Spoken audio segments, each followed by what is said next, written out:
Bienvenue les Lutétiens, bienvenue dans l'After Lutèce, la seule émission qui dit tout haut ce que vous les Lutétiens, petits coquins, vous pensez tout bas.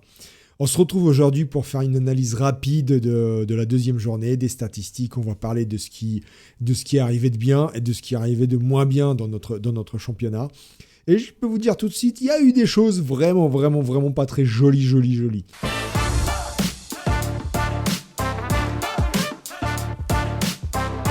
Dans cette deuxième journée, on peut faire deux constats principaux généraux. Premièrement, les statistiques sont en berne. Mais quand je dis en berne, c'est vraiment la descente aux enfers, par rapport à la J1 notamment.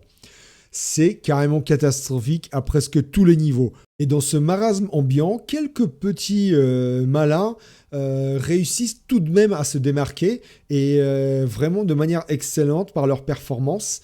Je vais naturellement parler des Slans, évidemment, comme vous le voyez à l'écran. Ils ont vraiment dominé de la tête et des cuisses le championnat. Cuisses de grenouille, naturellement. Enfin, à une exception près, quand même. Et il se reconnaîtra, celui dont je parle. Hein. Naturellement, il se reconnaîtra. Ah, MBB, pour ne citer que lui. Autre fait important, et là vraiment c'est exceptionnel, dès la deuxième journée, nous enregistrons la première interception réussie en championnat.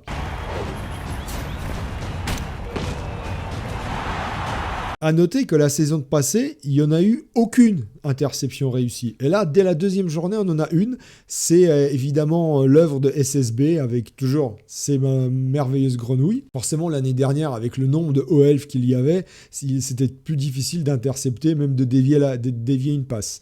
Là, SSB le réussit dès la deuxième journée. Alors le pauvre malheureux qui se fait prendre au piège, c'est Imuserg. D'ailleurs, ça lui fait, comme vous voyez, ça lui fait perdre le match 2-1. Joli dépucelage de Imuserg par notre champion. Qui de mieux qu'un champion pour dépuceler un rookie en Lutèce. Bienvenue à la Lutèce, Imuserg. Voilà, c'est comme ça que ça se passe à la Lutèce. On se fait contrer, on se fait intercepter dès la J2. Enfin bref, passons au stade général et vous allez voir que ça a été un drame total.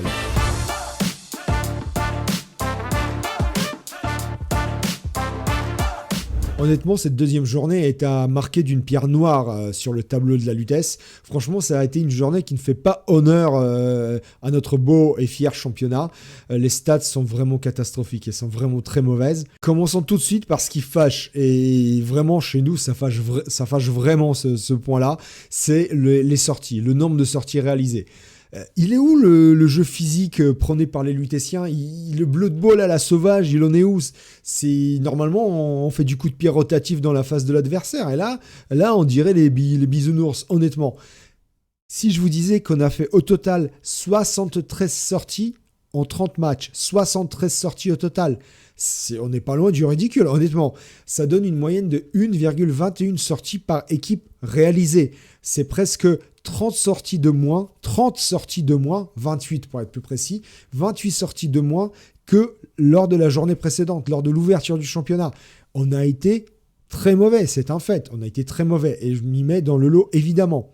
Alors oui, on a agressé plus qu'en première journée, on est à 13 agressions réussies contre 11 en J1. Mais dans le même temps, on n'a fait qu'une seule sortie publique, alors même qu'en J1, on en a fait 4 sorties publiques. Donc vous voyez qu'il y a vraiment une balance en défaveur de la J2 sur le jeu athlétique. Et du coup, le nombre de sorties subies est également en forte baisse. 87 sorties subies seulement contre 117 en J1. C'est 1,45 sorties subies par équipe contre 1,95, presque 2 sorties subies par équipe en J1. On est vraiment presque à 0,1 sortie subie de moins qu'en J1. Donc vraiment, le jeu athlétique, il n'y était pas sur cette J2. Et forcément, donc du coup, le facteur de violence, il tombe, il chute également. On est à 87 points forcément, donc en facteur de violence en J2, contre 116 en J1. Ça fait 29 points d'écart, c'est monstrueux, 29 points d'écart, ça fait encore une fois, ça fait 0,5 points par coach, par équipe, ce qui est énorme entre 2 journées de championnat, surtout en début de saison. Donc en fait, va falloir tout simplement qu'on se réveille, c'est pas possible, on respecte pas notre championnat, tout simplement. On fait pas honneur à notre championnat. Après, ce faible résultat, y a des explications rationnelles qui peuvent être données. On a quand même beaucoup d'équipes lourdes, lourdement armées, et il suffit qu'elles se rencontrent entre elles sur une journée comme telle que cette J2 pour qu'il y ait tout simplement moins de sorties, moins de joueurs blessés. Dans le même temps, si les équipes athlétiques se rencontrent entre elles, ça veut dire que les équipes agiles se rencontrent aussi, ou rapides se rencontrent aussi entre elles, beaucoup. Et forcément, elles se sortent moins de joueurs également entre elles. Donc forcément, ça donne ce type de résultat. C'est pas étonnant en soi, c'est suivant le tirage au sort en réalité. Mais je l'avais prévenu dès le départ qu'on risquait d'avoir ce type de journée dans notre championnat avec du combat rugueux, du combat âpre en milieu de terrain, mais pas forcément beaucoup de sorties. Quelques KO, du sonné, mais pas nécessairement des joueurs sortis. Voilà, on y assiste à ce type de journée dès la J2. Et des matchs comme ça, en réalité, il y en a eu pas mal. Regardez-moi ce match entre la doublette Buckler et Yaouch. Contre Kossuth, encore Kossuth, encore une fois. Encore un match peu spectaculaire de sa part, très âpre et très rugueux. Alors solide, Kossuth solide, mais un match qui donne peu de points d'expérience, peu d'actions brillantes. Ça fait pas rêver ces types de matchs. Il y en a eu pas mal sur cette J2. Dans le même temps, comme je disais, les équipes agiles, elles n'envoient pas du rêve non plus. Donc forcément, les statistiques chutent de manière vertigineuse, tout simplement. Et il faut le dire, pour certains rosters favoris, tels que par exemple le roster Skaven, ce fut un poil de rat plus compliqué sur cette deuxième journée. Non qu'ils ont déjoué non plus, faut pas exagérer, mais par exemple les Skaven n'ont pas autant survolé la compétition qu'en J1, c'est un fait. La faute à Bozo notamment, qui, en plus d'être à une lettre près d'un magnifique palindrome, a totalement foiré son match contre les morts-vivants de Scriptim Kiss. Il a perdu notamment l'usage d'un Raogre, alors pas de manière définitive, mais il a perdu l'usage momentané de son Raogre, et il s'est fait démonter, tout simplement. Alors attention, au passage, attention au petit nouveau Scriptim Kiss, je l'ai déjà dit et je le répète, il y a du niveau là-dessous, donc attention à lui. Soyez prévenus. Attention à lui, je parie que celui-là il ira loin, honnêtement. Alors au final, dans ce manque d'agressivité, il y a un roster qui arrive à sortir la tête de l'eau au niveau du combat athlétique, c'est les Nains du Chaos. Les Nains du Chaos, malgré la défaite drastique de Kral et JC contre Olivier Dulac, ils arrivent à sortir la tête de l'eau avec une belle moyenne de 2,4 sorties par équipe d'enregistrés, et autant en facteur de violence, c'est vraiment pas mal parce que tout le reste, c'est vraiment, tous les autres rosters, c'est vraiment en dessous. Donc bravo aux Nains du Chaos, au moins, même s'ils perdent, Kral et JC, au moins ils arrivent à sortir du joueur. Donc bravo à eux.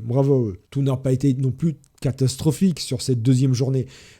On a par exemple marqué plus de touchdowns, 71 réalisations contre 66 seulement en J1. On passe d'une moyenne de 1,1 touchdown réussi par équipe à 1,18. Mais 1,18 par équipe, c'est la moyenne générale de l'année dernière, à 1 centième près. Étant précisé que cette année, en proportion, on a quand même beaucoup plus d'équipes agiles rapides. Donc normalement, on devrait avoir une meilleure moyenne de touchdowns marqués. Ce qui n'est pas le cas. On arrive à peine sur cette J2 à atteindre la moyenne de l'année dernière. Et en J1, on a fait beaucoup moins bien. Donc, encore une fois, c'est un démarrage plus qu'en douceur. Alors sur l'aspect offensif, ce sont évidemment encore une fois les Slans qui se démarquent, comme je disais dès le départ, notamment grâce à la performance exceptionnelle, que dis-je, prodigieuse du numéro 1 mondial, à savoir Olivier Dulac, mais qui défouraille totalement les pauvres Kral et JC. Je remets un petit couteau dans la plaie de Kral et JC. Honnêtement, ils s'en sont toujours pas remis. À voir leur match en J3 contre Nicap et Le Propre, ils s'en sont pas remis, c'est clair. Quoi qu'il en soit, les Slans finissent la journée avec une excellente moyenne de 2,4 touchdowns de marqués. Ils dominent le tableau des scores, et franchement, dans ce marasme qui a été la J2, c'est vraiment l'éclaircie, l'étincelle qui permet d'entrevoir des meilleurs avenirs. Je je me mets à faire de la poésie tout à coup. Mais parce que ça a été catastrophique. À part les slans, en réalité, c'est vraiment, on peut dire, la J2, c'est la journée des slans. Parce que à part les slans, ça a été mais vraiment catastrophique pour les autres rosters. Alors j'exagère parce qu'il y a un autre roster qui s'est quand même pas mal démerdé, mais on en parlera plus en détail. Ce sont les OELF qui ont une super moyenne de 0,5 touchdown seulement d'encaissé sur cette J2. Donc bravo aux OELF, ils démontrent que ça reste un roster optimal, surtout en début de saison à la Lutèce, que c'est un roster très performant en défense et qu'ils ont vraiment une défense solide contre toute épreuve. D'ailleurs, les OELF, ça reste le roster en réalité le plus performant depuis le début de la saison, si on prend en compte la proportion de victoires par rapport au match joué, ou si on prend en compte le nombre de points enregistrés par rapport au nombre total de points qu'aurait pu choper un roster. Si on se réfère à ce magnifique tableau fait par Courchevel qui n'est pas que le roi du tire-fesse, mais c'est aussi visiblement un très bon statisticien, les OELF dominent en réalité, depuis le début de saison, dominent les débats. On est à 75% en termes de facteurs de victoire, donc en nombre de victoires sur match joué, et en termes d'efficacité de points pris, on est à 83%. C'est très très loin devant le roster en réalité qui performe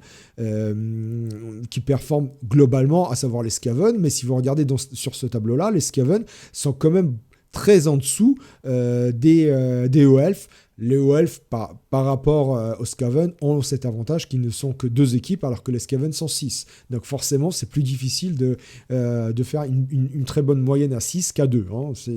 C'est un fait.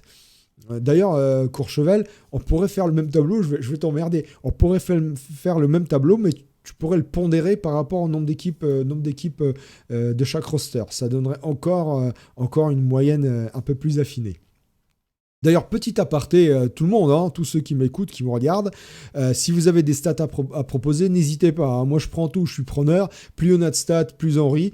On adore faire les statistiques. On est des fous ici, hein. On est des geeks, on est des fous, on fait des stats dans tous les sens. Enfin bref, voilà. Si vous avez des idées de stats à proposer, n'hésitez pas, je suis preneur. Bref, revenons à nos moutons, à savoir les statistiques de la J2. On va parler des passes. Et bon, là, il y a du mieux. Forcément, il y a du mieux.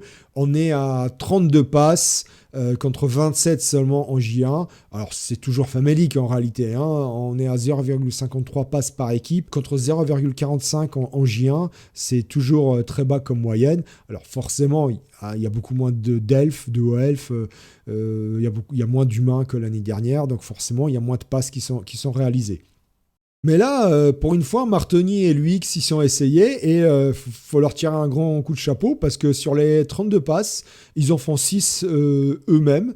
6 sur 32, c'est une belle moyenne quand même. Bon, forcément, c'est des OELF. C'est vraiment les OELF qui arrivent à sortir cette statistique du néant dans laquelle on pense qu'elle va tomber cette saison, en réalité. Hein.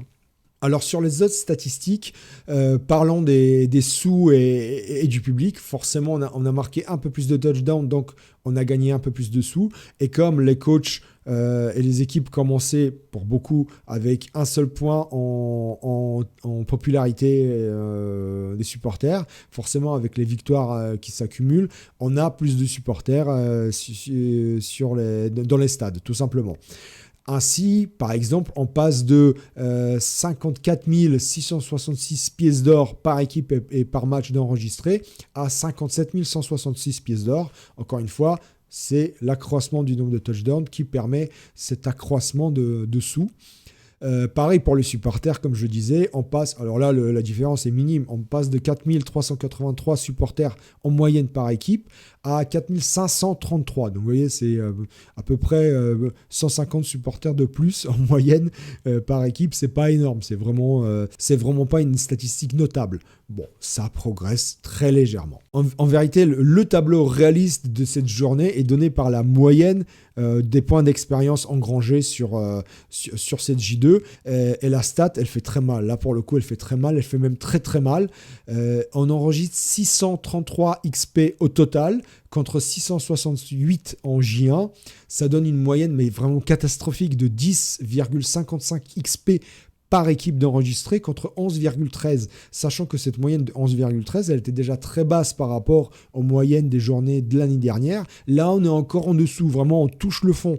Nous surfons vraiment sur les pires moyennes, là, sur cette J2, les pires moyennes depuis que j'enregistre les stats, ça fait depuis 3 ans en réalité, hein, voire 4 ans.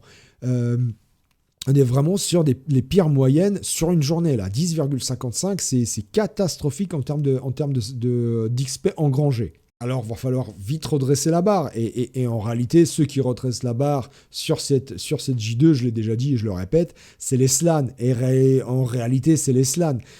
C'est eux qui s'en sortent le mieux. Pour le coup, ils enregistrent une vraie performance, une vraie belle performance avec 15 XP d'enregistrés sur cette J2. Les OELF font autant. Bravo aux OELF parce qu'ils en font autant. 15 XP par équipe en moyenne. C'est vraiment un très beau résultat, une très belle perf de la part des OELF. Mais tout le reste des rosters, c'est loin derrière ces deux rosters-là. Par exemple, les Skaven, qui étaient les rois des XP de la J1, ils sont à 10,83 XP en moyenne sur cette J2. Ils chutent de plus de 4 XP entre 2 journées. Et en réalité, derrière les SLAN et derrière les OELF, on retrouve les nains du chaos, mais ils sont déjà à 3 XP en moyenne de moins que ces deux rosters-là. Ils sont à 12,4 XP en moyenne par équipe. Vous voyez l'écart immense entre SLAN et OELF d'un côté et les autres équipes qui sont vraiment très très loin derrière en termes d'XP. Alors voilà pour les stats générales. Passons maintenant à la forme, rapidement à la forme et la méforme des rosters. Mais on va parler un petit peu des mêmes.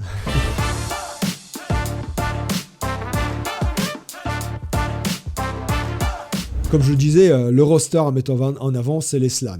4 victoires, une seule petite défaite. Ma Big Burger, malheureusement. Mais ma Big Burger, lâche pas, ça ira mieux, c'est sûr. Ça fait une moyenne de 2,4 points par équipe de prix. C'est une très belle moyenne, mais surtout, la stat à souligner, c'est qu'ils finissent la journée avec un bilan incroyable de 12 touchdowns marqués contre seulement 4 d'encaissés.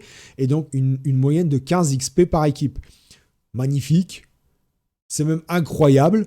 Honnêtement, là, ils m'ont pris de court. Moi, je savais ce roster capable de faire de si belles performances, mais pas si tôt dans la saison. C'est vrai qu'ils ont été draftés par d'excellents coachs. Je ne veux pas les citer, mais il y a des excellents coachs, des vétérans parmi ceux qui ont notamment le champion en titre et le numéro 1 mondial. Ça va déjà, hein, c'est pas mal. Hein.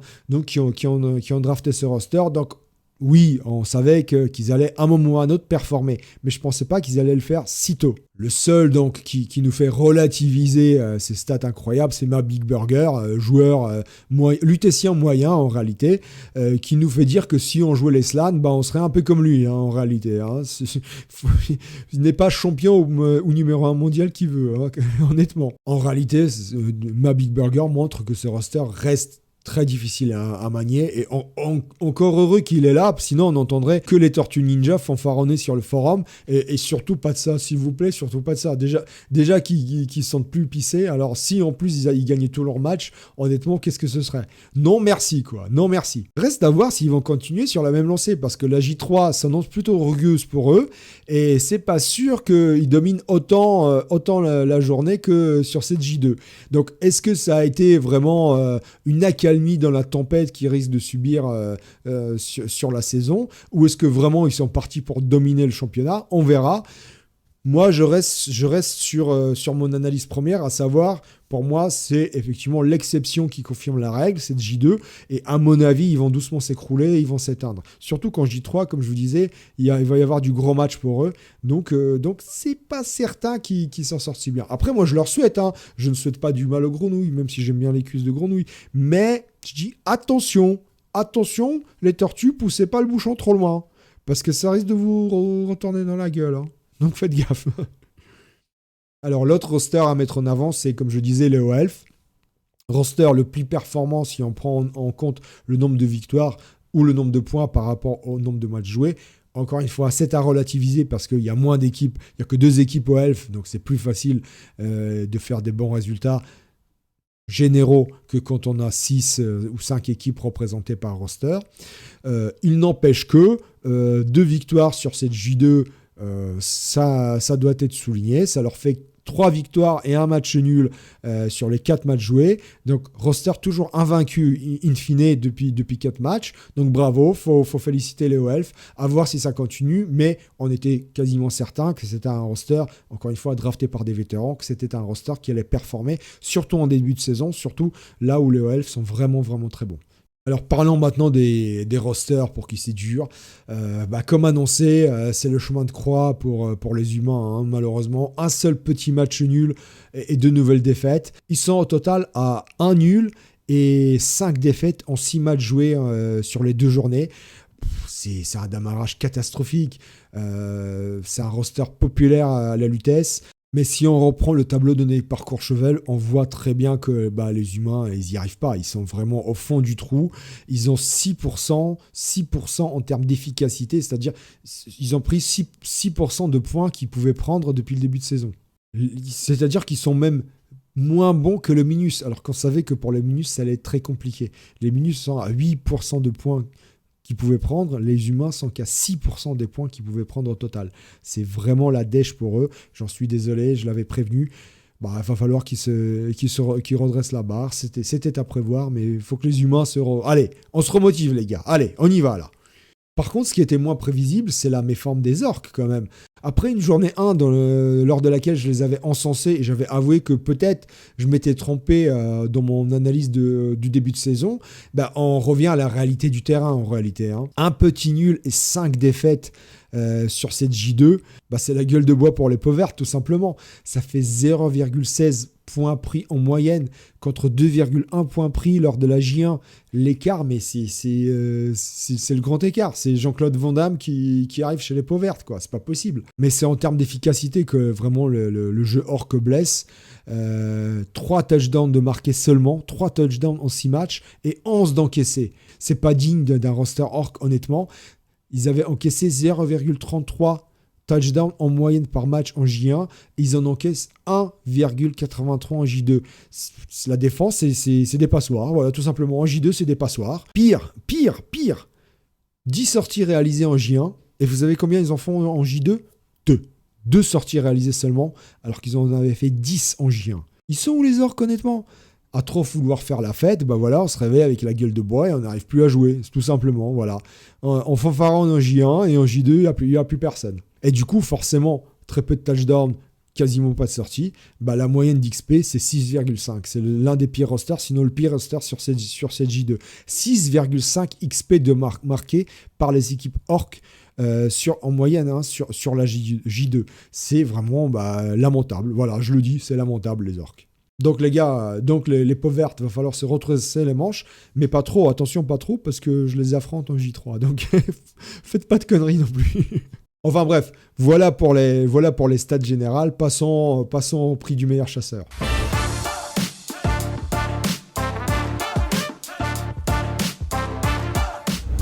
Alors ça va bien mieux pour le prix du meilleur chasseur. Ça y est, on dépasse la barre des 700 000, 720 000 points de joueurs chassés sur cette J2. On est encore très loin des standards de l'année dernière. On était à 900, 950. Là, on est à 200 000 points de moins, c'est-à-dire 2 blitzer elfes de moins que la moyenne l'année dernière. Donc vraiment, on est très bas en termes de sortie. Encore une fois, c'est dû au fait qu'il y a beaucoup d'équipes armurées, beaucoup d'équipes lourdes, costaudes, et c'est plus dur à sortir les joueurs tout simplement. Voilà, c'est aussi bête que ça. Au total, ça nous fait 1 270 000 points de joueurs chassés, sachant que rien que sur la J1 l'année dernière, on était à 955 000. Hein. Voilà, c'est pour vous démontrer la différence. 7 nouveaux chasseurs se joignent à la chasse. Alors, je vais pas faire la liste, enfin je vais pas les dire, je vais les marquer en dessous là. Vous retrouvez la liste en dessous des nouveaux chasseurs. Et évidemment, je vais afficher le listing et le classement général qui va s'afficher sur le côté. Alors le plus gros score réalisé sur ce match, c'est encore une fois Martoniel UX qui le réalise sur le pauvre Alaric. Il lui tue un blitzer et un 3/4. Ça fait 135 000 points sur un seul match. Bravo à eux. Et forcément, ils prennent le lead au classement général. Chapeau bas, bravo à eux les vétérans. Après, le plus beau trophée individuel pour l'instant, c'est notre ami Courchevel qui l'a, avec 120 000 points de réalisés sur le blitzer Elfe Noir de Hoon et de Funny Valentine. Et oui, le malheureux blitzer Jack O'Neill qui avait gagné une compétence esquive lors de la J1. Rappelez-vous, c'était équilibre au départ, ça a été changé en esquive. Je crois qu'il y a une erreur de feuille de match ou un pot de vin qui a été versé à la commission. Je ne sais pas, choisissez. Quoi qu'il en soit, les débats sont clos parce que Courchevel s'en est occupé. Au revoir le blitzer, on n'en parle plus, il n'y a plus de débat. Il n'est plus là, le blitzer esquive, équilibre, j'en sais rien. Mais il n'est plus là. 120 000 points par Courchevel, donc bravo, on retrouve le coach Gobelin là, on le retrouve là. J'espère juste qu'il va performer, ça, qu'il va se mettre à performer au crampon d'or. Donc je vous affiche le classement général qui apparaît par là. Et moi je vous dis à très bientôt pour les stats de la J3. Bref, on en termine là et moi je vous dis à très bientôt pour de nouvelles aventures à la Lutèce Cup et à l'After Lutèce. Vive la Lutèce et surtout, agressez bien et sortez-moi du joueur parce que faut qu'on change ça. C'est la Lutèce qui le demande et qui l'exige. Allez les gars. Ah ciao. À bientôt.